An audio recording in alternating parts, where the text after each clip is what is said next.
심히 깊은 구덩이에서 주의 이름을 불렀나이다. 주께서 이미 나의 음성을 들으셨사오니 이제 나의 탄식과 부르짖음에 주의 귀를 가리지 마옵소서. 내가 주께 아뢰날에 주께서 내게 가까이 하여 이르시되 두려워하지 말라 하셨나이다. 주여, 주께서 내 심령의 원통함을 풀어주셨고 내 생명을 속량하셨나이다. 여호와여, 나의 억울함을 보셨사오니 나를 위하여 원통함을 풀어 주옵소서. 그들이 내게 보복하며 나를 모해함을 주께서 다 보셨나이다. 여호와여, 그들이 나를 비방하며 나를 모해하는 모든 것, 곧 일어나 나를 치는 자들의 입술에서 나오는 것들과 종일 나를 모해하는 것들을 들으셨나이다.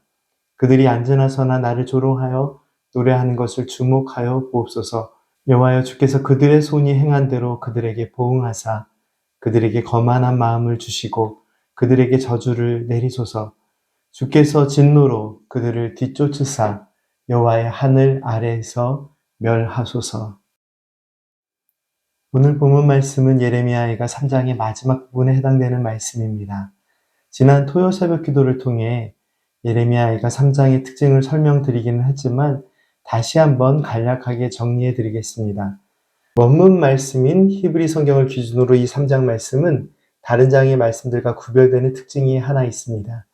3장 말씀 전체에는 66절의 긴 말씀인데 이 말씀들이 3절씩 묶어서 분류할 수 있습니다.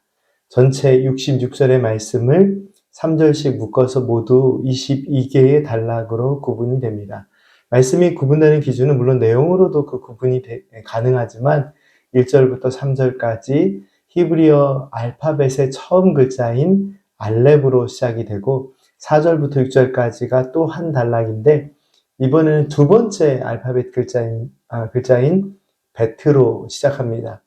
7절부터 9절까지는 세 번째 알파벳 글자인 기멜로 시작합니다. 이런 형식으로 마지막 66절까지 3절씩 묶어서 히브리어의 알파벳 순서로 3절씩 같은 단어로 시작이 됩니다. 오늘 생명의 산 본문 말씀은 55절부터 66절까지인데요. 3절씩 묶으면 55절부터 57절, 58절부터 60절, 61절부터 63절, 그리고 64절부터 66절까지 이렇게 한 문단씩 묶을 수 있고 말씀드린 대로 각 문단은 같은 히브리어 알파벳으로 시작됩니다. 이러한 형식으로 쓰여져 있다는 정도만 이해하시면 될 것 같고요. 지금은 중요한 것은 내용입니다.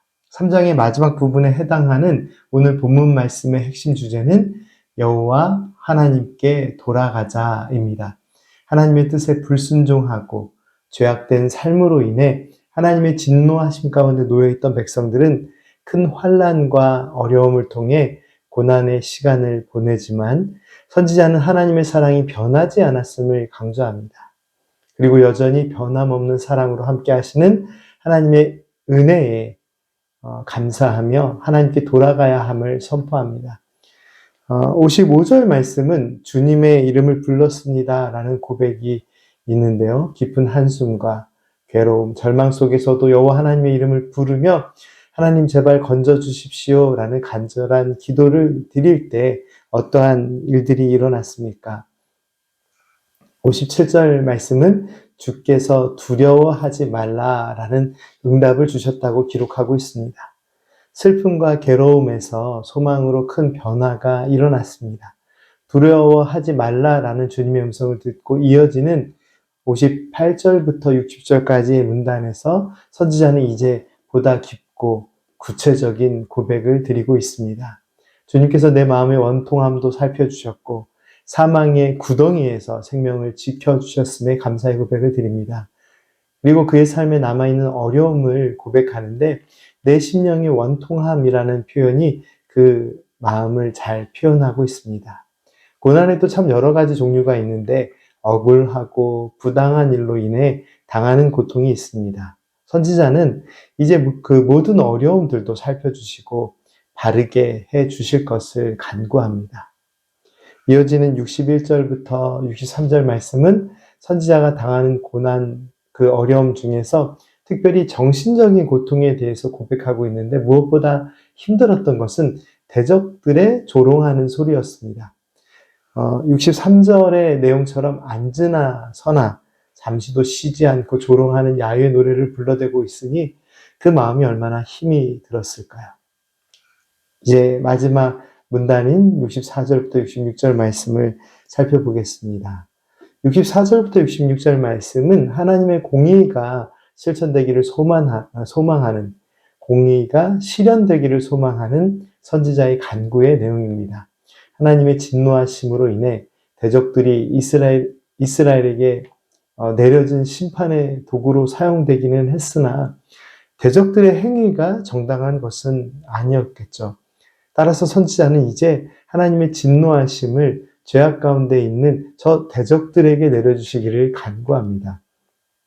예레미야가 3장의 말씀은 하나님의 뜻에 불순종하고 죄악의 길로 걸어가는 백성들의 내려진 하나님의 진노하심에 대한 이야기로 시작하지만 그 결말은 하나님의 도우심을 구하고 하나님의 은혜로 돌아가는 이야기로 끝이 납니다.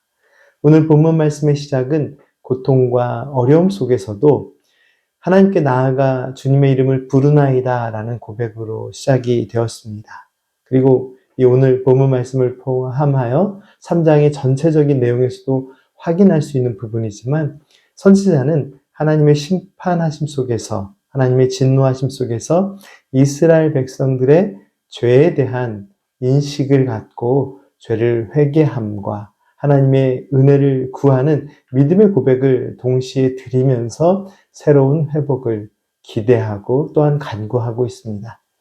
고난 속에서 하나님을 바라볼 때 하나님께서는 두려워하지 말라는 은혜의 말씀을 주셨고 선지자는 그 은혜의 말씀 안에서 새로운 회복을 기대하며 기도와 간구를 드립니다. 선지자의 간절한 고백이 담겨있는 오늘 이 본문 말씀은 오늘의 시대를 살아가는 그리스도인들이 가져야 할 믿음의 자세가 무엇인지를 가르쳐 줍니다. 선지자는 모든 고난 속에서도 하나님을 신뢰함으로 확신 가운데 소망을 갖고 승리의 삶을 살아갑니다. 많은 어려움이 있는 시대일수록 그 고난 속에서도 더욱 하나님의 선하신 뜻을 구하며 믿음의 삶을 살아감이 필요합니다. 우리를 향한 하나님의 거룩하신 인도하심의 뜻은 회복과 평안과 기쁨의 삶이기 때문입니다. 함께 기도드리겠습니다. 사랑과 은혜의 하나님, 고난과 역경 속에서도 하나님의 도우심을 구하는 주의 자녀들을 기억하여 주시옵소서. 저희들의 삶을 살피시고 지키시는 하나님의 뜻을 보게 하시고 회복과 평안과 기쁨의 삶으로 인도하시는 하나님을 믿는 믿음 안에서 날마다 은혜의 삶을 살게 하옵소서. 예수님의 이름으로 기도드립니다. 아멘.